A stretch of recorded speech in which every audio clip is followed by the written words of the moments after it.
সময়টা ছিল অন্ধকার ও অশ্লীলতার জয় জয়কার। মূর্তি পূজা আর বেহায়াপনায় পরিপূর্ণ ছিল পৃথিবীর প্রায় প্রত্যেকটি জনপদ। ঠিক এমন সময়ে পৃথিবীতে মানবজাতির জন্য আলোর দিশারি রূপে নাজিল হয় মহাগ্রন্থ আল কোরআন। মহান আল্লাহ তাআলা মানুষের হেদায়েত ও কল্যাণের জন্য যাবতীয় নির্দেশনাবলীর সমন্বয়ে হযরত মুহাম্মদ সাল্লাল্লাহু আলাইহি সাল্লামের উপর কোরআন নাজিল করেন, যাতে মানবজাতি পথভ্রষ্ট না হয়ে সঠিক পথে নিজেকে পরিচালিত করে দুনিয়া ও আখিরাতে কামিয়াবি হতে পারে। সেই বার্তাই আল্লাহ তাআলা কোরআনুল কারিমে নানাভাবে বর্ণনা করেছেন। পবিত্র রমজান মাসকে উপলক্ষ করে মহান আল্লাহ তাআলা পৃথিবীর বুকে কোরআনের প্রথম আয়াত নাজিল করেন। অবশ্য শুধু কোরআন নয়, ইসলামের প্রত্যেকটি আসমানি কিতাবও নাজিল হয় পবিত্র রমজান মাসে। এর মাধ্যমে আল্লাহ রমজানের মহত্ব অনুধাবন করার জন্য মানবজাতিকে বার্তা দিয়ে রাখেন।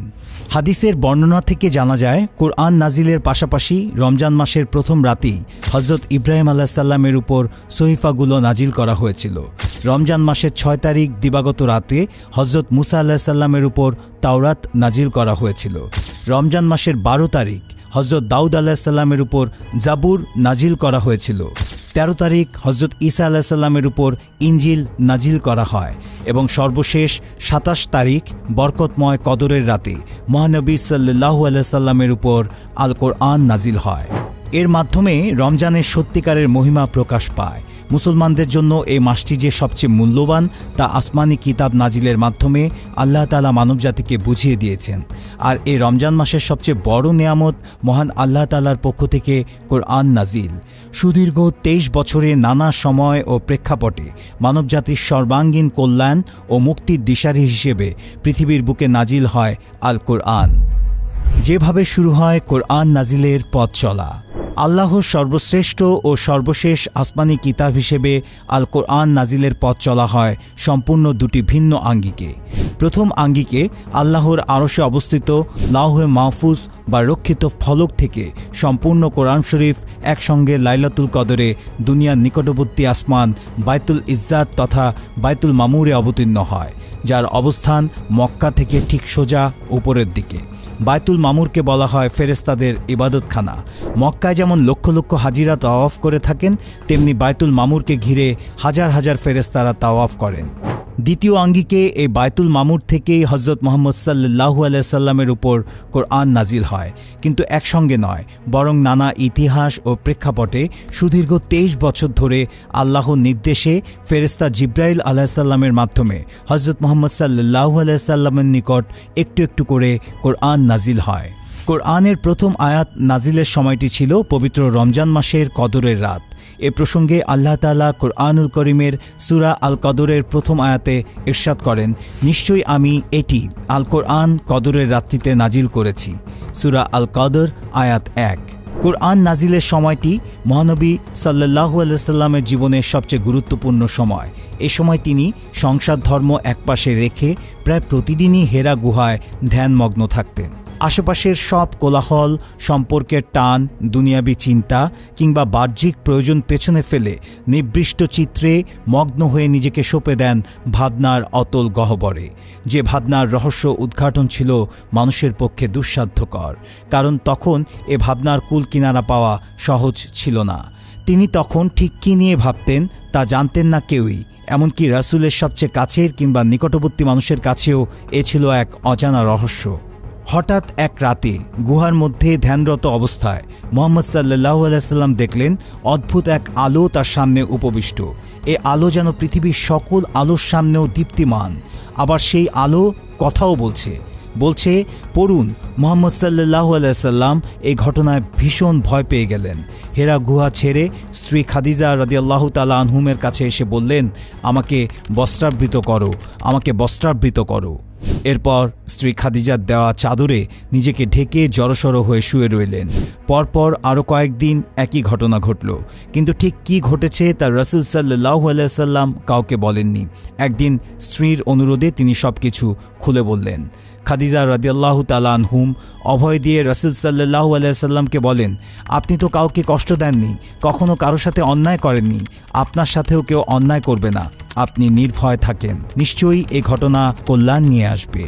মুসলমানদের বীরত্ব এবং ঐতিহ্যের অজানা ইতিহাস জানতে সিটিভি বাংলা চ্যানেলটি সাবস্ক্রাইব করে আমাদের অনুপ্রাণিত করবেন। সেই সাথে কমেন্ট বক্সে আপনার মূল্যবান মতামত জানাবেন। স্ত্রী খাদিজার আশ্বাসে কিছুদিন পর তিনি আবার গেলেন জাবালে নূর পাহাড়ের সেই গুহায়। আগের মতো এবারও একই ঘটনা ঘটল, তবে এবার মুহাম্মদ সাল্লাল্লাহু আলাইহি সাল্লাম দেখলেন এক ভিন্ন প্রতিক্রিয়া। জিবরাইল আলাইহিস সালাম যখন বললেন পড়ুন, আগের মতো ভয় না পেয়ে এবার তিনি নির্ভয়ে বললেন, আমি পড়তে জানি না। ছোটবেলায় এতিম হওয়ার কারণে মুহাম্মদ সাল্লাল্লাহু আলাইহি সাল্লাম তেমন কোনো প্রাতিষ্ঠানিক পড়াশোনার সুযোগ পাননি। সেই সময়ে আরবের প্রচলিত অক্ষর জ্ঞানও তার ছিল না, ফলে পড়াশোনার বাইরে থেকে বেড়ে উঠতে হয় তাকে। তবে পড়াশোনা না জানা থাকলেও আল্লাহ তাআলা তার কুদরতের মাধ্যমে মুহাম্মদ সাল্লাল্লাহু আলাইহি সাল্লামের উপর মহাগ্রন্থ আল কোরআন নাজিল করেন। তিনি যখন বললেন আমি পড়তে জানি না, অতঃপর কথা বলা সেই উজ্জ্বল আলো তাকে জড়িয়ে ধরলেন। এরপর হঠাৎ কি যেন হয়ে গেল। মুহাম্মদ সাল্লাল্লাহু আলাইহি সাল্লাম নিজের মধ্যে অবিশ্বাস্য পরিবর্তন টের পেলেন। দুনিয়া কাঁপানো আত্মবিশ্বাস দলে দলে তাকে ঘিরে ধরল। অসীম প্রাণশক্তিতে তিনি পরিপূর্ণ হলেন। এরপর স্বাভাবিক ভঙ্গিতেই সেই আলোর সাথে তিনি কিছুক্ষণ কথা বললেন এবং পড়তে আরম্ভ করলেন ওহীর প্রথম 5টি আয়াত। পড়ুন আপনার পালনকর্তার নামে, যিনি সৃষ্টি করেছেন মানুষকে জমাট রক্তপিণ্ড থেকে। পাঠ করুন আপনার পালনকর্তা মহান দয়ালু, যিনি কলমের সাহায্যে শিক্ষা দিয়েছেন মানুষকে যা সে জানত না। সূরা আলাক প্রথম 5 আয়াত। সেদিনের মতো পড়া সমাপ্ত হলো। এই 5টি বাক্য, সেই 5 বাক্যই ছিল ইসলামের সর্বশ্রেষ্ঠ গ্রন্থ আল কোরআনের প্রথম নাজিলকৃত আয়াত। এ ঘটনার পর মুহাম্মদ সাল্লাল্লাহু আলাইহি সাল্লামের ভাবনার নতুন দিগন্ত রচিত হলো। যে সত্য, ন্যায়, শান্তির বার্তা তিনি এত বছর খুঁজে বেরিয়েছেন, আজ বুঝি তা পাওয়া গেল। বরাবরের মতো স্ত্রী খাদিজাকে সব ঘটনা খুলে বললেন এবং স্ত্রীও যেন নতুন কোনো মুহাম্মদ সাল্লাল্লাহু আলাইহি সাল্লামের দেখা পেলেন। যে মুহাম্মদ সাল্লাল্লাহু আলাইহি সাল্লাম শুধু তার স্বামীই নন, পরকালের মুক্তির দূত হয়ে গেলেন। খাদিজা রাদিয়াল্লাহু তাআলা আনহুম তখন তার চাচাতো ভাই ধর্মপরায়ণ খ্রিস্টান পাদ্রী ওয়ারাকা ইবনে নওফেলের কাছে নিয়ে গেলেন স্বামী মুহাম্মদ সাল্লাল্লাহু আলাইহি সাল্লামকে। ওয়ারাকা মুহাম্মদ সাল্লাল্লাহু আলাইহি সাল্লামের মুখে সব ঘটনা শুনে বললেন, তুমি সত্য নবী, একদিন সারা জাহান জয় করবে। হায় আফসোস, আমি যদি তোমার নবুয়তের সময় বেঁচে থাকতাম। এর কিছুদিন পরেই ওয়ারাকা মারা যান। কোরআন সংকলনের সংক্ষিপ্ত ইতিহাস। মহান আল্লাহ তাআলা হযরত মুহাম্মদ সাল্লাল্লাহু আলাইহি সাল্লামকে পবিত্র কোরআন দ্বারা সম্মানিত করেছেন, অর্থাৎ কোরআন সবচেয়ে বড় মুজিজা ও নবুয়তের দলিল। মুসলিমদের সার্বিক জীবন বিধান সম্বলিত কোরআন নাজিলের সময় আল্লাহ নিজেই ঘোষণা দিয়েছেন যে আমি নিজেই কোরআনের সংরক্ষণকারী। এ প্রসঙ্গে আল্লাহ তাআলা সূরা হিজরের 9 নং আয়াতে ইরশাদ করেন, নিশ্চয়ই আমি কোরআন অবতীর্ণ করেছি এবং আমি অবশ্যই তা সংরক্ষণ করব। সূরা হিজর আয়াত 9। তবে কোরআন নাজিলের সময় হযরত মুহাম্মদ সাল্লাল্লাহু আলাইহি সাল্লাম নিজেও কোরআন সংরক্ষণের দায়িত্ব নেন। এমনকি রাসূলের পরবর্তী সময়ে খলিফারাও লম্বা সময় পর্যন্ত কোরআন সংকলন ও সংরক্ষণে নিজেদের সঁপে দেন। জাহেলি যুগে ও ইসলামের সূচনাকালে আরবে তখন লিখতে পারা লোকের সংখ্যা ছিল খুবই নগণ্য। ফলে গুটি কয়েক যারা শিক্ষিতজন ছিল, সমাজে তাদের বিশেষ মর্যাদা দেয়া হতো। এই শিক্ষিতজনদের মধ্যে অনেকেই ছিলেন মুহাম্মদ সাল্লাল্লাহু আলাইহি সাল্লামের প্রত্যক্ষ ওহী লেখক। আর তখন থেকেই শুরু কোরআন একত্রীকরণ ও সংরক্ষণ পদ্ধতি। পবিত্র কোরআন একত্রীকরণ প্রক্রিয়াকে আরবিতে বলা হয় জমউল কোরআন। আরবিতে জমা শব্দটি 2 অর্থে ব্যবহৃত হয়েছে। সেই হিসাবে আল কোরআন একত্রীকরণ 2 ভাবে হয়েছে। প্রথমত, হিফজ বা মুখস্থের মাধ্যমে আল কোরআন একত্র ও সংরক্ষণ করা হয়। দ্বিতীয়ত, লিখিত আকারে সমগ্র কোরআন একত্র ও সংরক্ষণ করা। প্রথম প্রকার, হিফজ বা মুখস্থের মাধ্যমে আল কোরআন একত্র ও সংরক্ষণ করা। আল্লাহ তাআলা কোরআনুল কারিমে ইরশাদ করেন, কোরআন তাড়াতাড়ি আয়ত্ত করার উদ্দেশ্যে তুমি তোমার জিহ্বাকে দ্রুত আন্দোলিত করো না।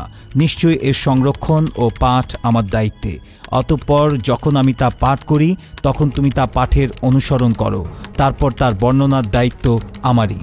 সূরা আল কিয়ামাহ আয়াত 16 থেকে 19। উক্ত আয়াতে জমা শব্দের অর্থ মুখস্থ, আর এই মুখস্থ প্রক্রিয়ার মাধ্যমে শুরুতে কোরআন জমা ও সংরক্ষণ করা হয়। ইবনে আব্বাস রাদিয়াল্লাহু তাআলা আনহু থেকে বর্ণিত একটি হাদিসের বর্ণনায় পাওয়া যায়, তিনি বলেন, রাসূল সাল্লাল্লাহু আলাইহি সাল্লামের প্রতি যখন কোরআন নাজিল হওয়া শুরু হতো তিনি তা মুখস্থ করার জন্য অত্যধিক শ্রম দিতেন। তিনি তার জিহ্বা নাড়াতেন এই ভয়ে যে নাজিলকৃত ওহীর কোনো কিছু ছুটে না যায়। অতঃপর আল্লাহ তাআলা নাজিল করলেন, কোরআন তাড়াতাড়ি আয়ত্ত করার উদ্দেশ্যে তুমি তোমার জিহ্বাকে দ্রুত আন্দোলিত করো না, নিশ্চয়ই এর সংরক্ষণ ও পাঠ আমার দায়িত্বে। বুখারী খণ্ড 1 পৃষ্ঠা 4। জিবরাইল আলাইহিস সালাম যখন রাসূল সাল্লাল্লাহু আলাইহি সাল্লামকে কোরআন মুখস্থ করিয়ে দিতেন তখন রাসূল সাল্লাল্লাহু আলাইহি সাল্লাম সাহাবীদের তা শেখাতেন। সাহাবীরাও তখন ধীরে ধীরে কোরআন মুখস্থ করতে শুরু করেন। 11 হিজরিতে সংঘটিত ইয়ামামার যুদ্ধে 70 জন হাফেজে কোরআনের শাহাদাত বরণে একথা স্পষ্ট হয় যে রাসূল সাল্লাল্লাহু আলাইহি সাল্লামের সময়ে যথেষ্ট পরিমাণ হাফেজ গড়ে উঠেছিল যারা মুখস্থ করার মাধ্যমে কোরআন মজিদ সংরক্ষণের দায়িত্বে ছিল। কোরআন সংরক্ষণের মুখস্থ পদ্ধতির সেই ধারা নবী সাল্লাল্লাহু আলাইহি সাল্লামের যুগ থেকে আজ পর্যন্ত আমাদের সমাজে বিদ্যমান রয়েছে এবং কিয়ামত পর্যন্ত তা থাকবে ইনশাআল্লাহ। দ্বিতীয় প্রকার, লিখিত আকারে পবিত্র কোরআন জমা করা। লিখিত আকারে মোট 3 বার পবিত্র কোরআন জমা বা সংরক্ষণ করা হয়েছে। প্রথমবার রাসূল সাল্লাল্লাহু আলাইহি সাল্লামের জীবদ্দশায়, দ্বিতীয়বার আবু বকর সিদ্দিক রাদিয়াল্লাহু তাআলা আনহুর খেলাফত আমলে, তৃতীয়বার ওসমান রাদিয়াল্লাহু তাআলা আনহুর খেলাফত আমলে। প্রথমবার রাসূল সাল্লাল্লাহু আলাইহি সাল্লামের যুগে পবিত্র কোরআন মুখস্থ করার পাশাপাশি লিখিত আকারে সংরক্ষণ করা হয়। এক্ষেত্রে রাসূল সাল্লাল্লাহু আলাইহি সাল্লাম ওহী লেখার জন্য তখনকার বড় বড় সাহাবীদের দায়িত্ব অর্পণ করেন। যখনই কোনো আয়াত নাজিল হতো তিনি তাদের তা লিখে নেওয়ার নির্দেশ দিতেন, এমনকি কোনো সূরার কোনো আয়াত কোথায় রাখতে হবে তাও বলে দিতেন। রাসূল সাল্লাল্লাহু আলাইহি সাল্লামের সময়ে ওহী লেখক ঠিক কতজন ছিল তা নিয়ে মতানৈক্য রয়েছে। কেউ বলছেন 13 জন, আবার কারো দাবি ওহী লেখকের সংখ্যা 20 জনের বেশি ছিল। আল্লামা ইবনে কাসির রহমতুল্লাহ আলাইহি আল বিদায়া ওয়ান নিহায়া গ্রন্থে তাদের সংখ্যা 23 জন লিখেছেন। তিনি ওহী লেখকদের নাম ও জীবনী লিপিবদ্ধ করেছেন। তারা হলেন আবু বকর, ওমর, ওসমান, আলী, আব্বান বিন সাঈদ, উবাই বিন কাব, জায়েদ বিন সাবিত, মুআজ বিন জাবাল, আরহাম বিন আবিল আরকাম, সাবিত বিন কায়েস, হানজালা বিন রাবি, খালিদ বিন সাঈদ, খালিদ বিন ওয়ালিদ, জুবায়ের ইবনুল আওয়াম, আব্দুল বিন আবি সারা, আমের বিন ফাহিরা, আবদুল্লাহ বিন আরকাম, আবদুল্লাহ বিন জায়েদ, আল বিন হাদরামি, মোহাম্মদ বিন মাসলামা, মুয়াবিয়া বিন আবি সুফিয়ান, মুগিরা বিন সোবা রাদিয়াল্লাহু তাআলা আনহু। মক্কায় সর্বপ্রথম ওহী লিপিবদ্ধ করেন আবদুল্লাহ বিন আবি সারাহ রাদিয়াল্লাহু তাআলা আনহু। অন্যদিকে মদিনায় সর্বপ্রথম রাসূল সাল্লাল্লাহু আলাইহি সাল্লামের সামনে ওহী লিপিবদ্ধ করেন উবাই বিন কাব রাদিয়াল্লাহু তাআলা আনহু। তবে ওহী লেখকদের মধ্যে সবচেয়ে জনপ্রিয় নামটি ছিল জায়েদ বিন সাবিত রাদিয়াল্লাহু তাআলা আনহু। ইসলামের ইতিহাসে কোরআন সংরক্ষণ ও জমা করার ক্ষেত্রে এ মহান সাহাবীদের অবদান অপরিসীম। তিনি ছিলেন রাসূল সাল্লাল্লাহু আলাইহি সাল্লামের সর্বাধিক প্রিয় ওহী লেখক।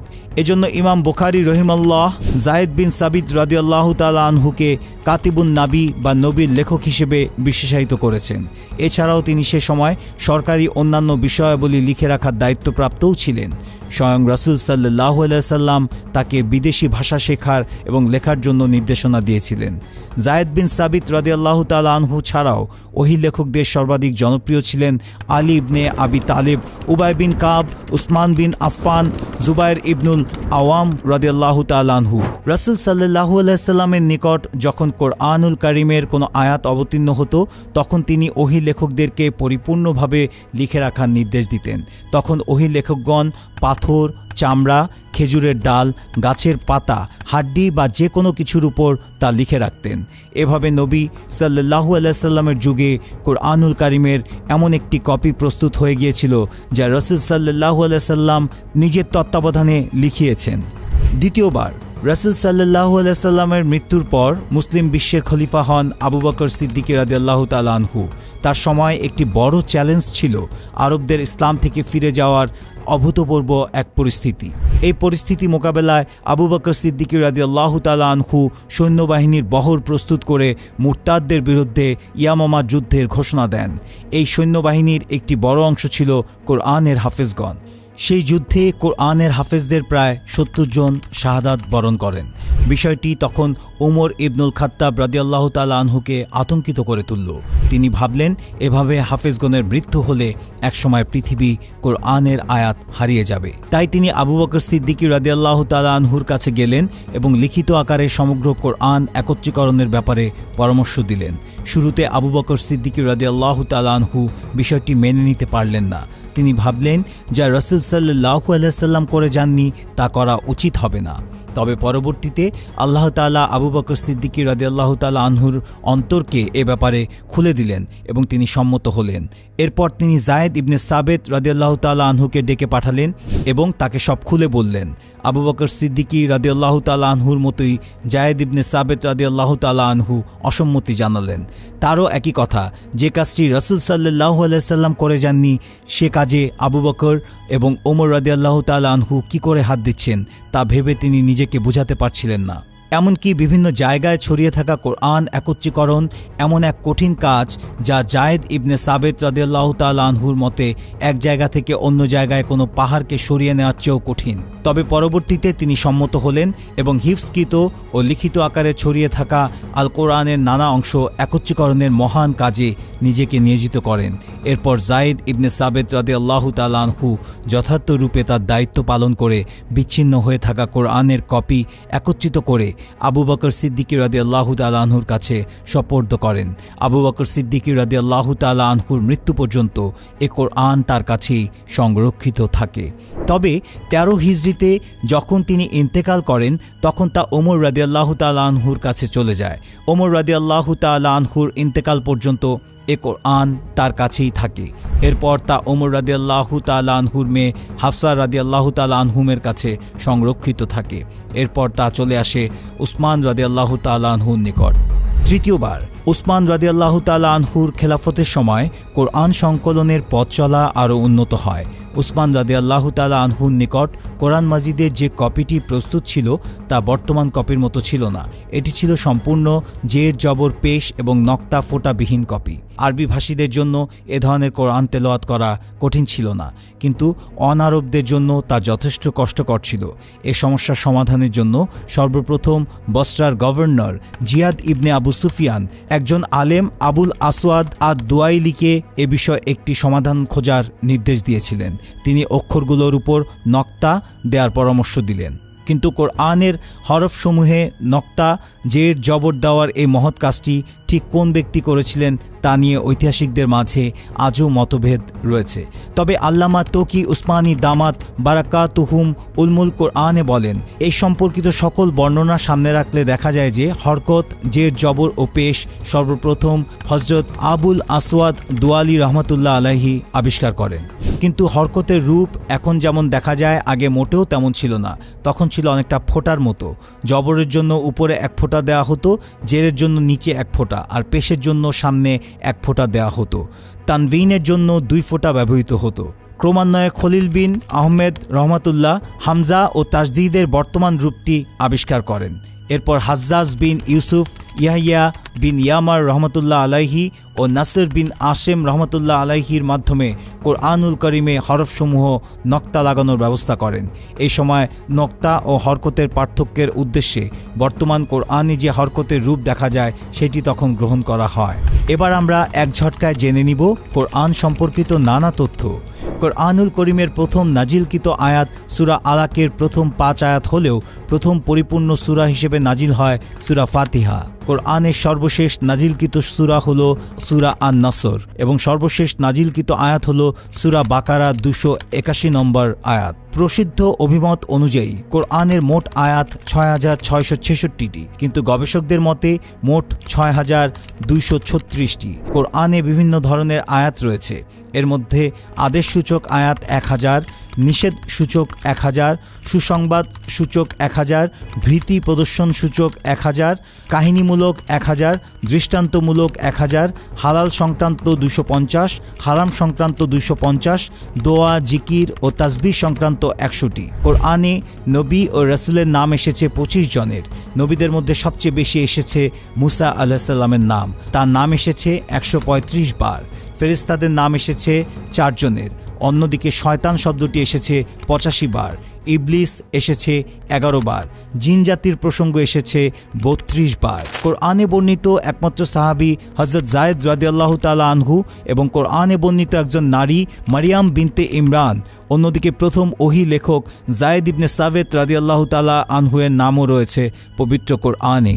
কোরআনে বর্ণিত মাক্কি ও মাদানী সূরা। আমরা প্রত্যেকেই জানি পবিত্র কোরআনের মোট 114টি সূরা রয়েছে, তবে আমরা কি জানি এর মধ্যে মাক্কি ও মাদানী সূরা কয়টি, কিংবা ঠিক কোন কোন সূরাকে মাক্কি ও মাদানী সূরা বলা হয়? বেশ কিছু প্রসিদ্ধ মত অনুযায়ী জানা যায় পবিত্র মক্কা নগরীতে আল কোরআনে যে সূরাসমূহ নাজিল হয়েছে সেগুলোকে মাক্কি সূরা বলা হয়। অর্থাৎ মহানবী সাল্লাল্লাহু আলাইহি সাল্লামের মক্কা থেকে মদিনা হিজরতের পূর্বে নাজিল হওয়া সমস্ত সূরাকে মাক্কি সূরা বলা হয়। সেই হিসেবে মাক্কি সূরার সংখ্যা 86টি। অন্যদিকে যে সূরাগুলো মদিনাতে নাজিল হয়েছে সেগুলোকে মাদানী সূরা বলা হয়। অর্থাৎ মহানবী হযরত মুহাম্মদ সাল্লাল্লাহু আলাইহি সাল্লামের মদিনা হিজরতের পর নাজিল হওয়ার সকল সূরাকে মাদানী সূরা বলা হয়ে থাকে। সেক্ষেত্রে মদিনাতে নাজিল হওয়া মাদানী সূরার সংখ্যা 28টি। আল কুরআনে বর্ণিত মুতাসাবিহ ও মুহকাম আয়াত কি? পবিত্র কোরআনের আয়াতগুলো পর্যালোচনা করলে আমরা সবসময় দুই ধরনের আয়াত দেখতে পাই। এর মধ্যে একটি হলো মুহকাম আয়াত এবং অন্যটি মুতাসাবিহ আয়াত।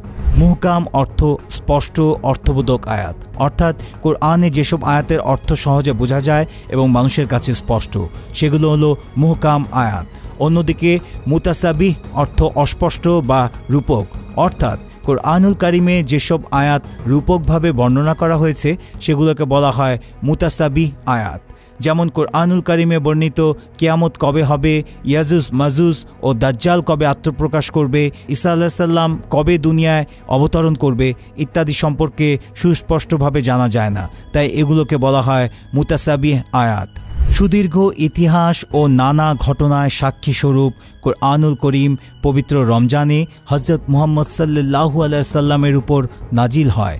শুধু ঘটনাই নয়, মানবজাতির জন্য দুনিয়া ও আখিরাতের পূর্ণাঙ্গ এক জীবন বিধান রূপে নাজিল মহাগ্রন্থ আল কোরআন, যা আজও পৃথিবীর বুকে সগৌরবে টিকে আছে এবং কিয়ামত পর্যন্ত টিকে থাকবে।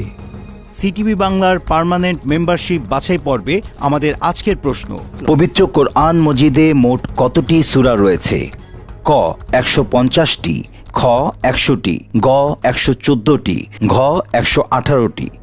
সঠিক উত্তরের পাশাপাশি যাদের মন্তব্য ভিডিওর সাথে সম্পর্কযুক্ত হবে এবং অত্যন্ত সুন্দর হবে তাদের মধ্য থেকে 20 জনকে সিটিভি বাংলা পার্মানেন্ট মেম্বার হিসেবে বাছাই করব এবং আমাদের ফেসবুক পেজে তাদের নাম লাইভে ঘোষণা করা হবে।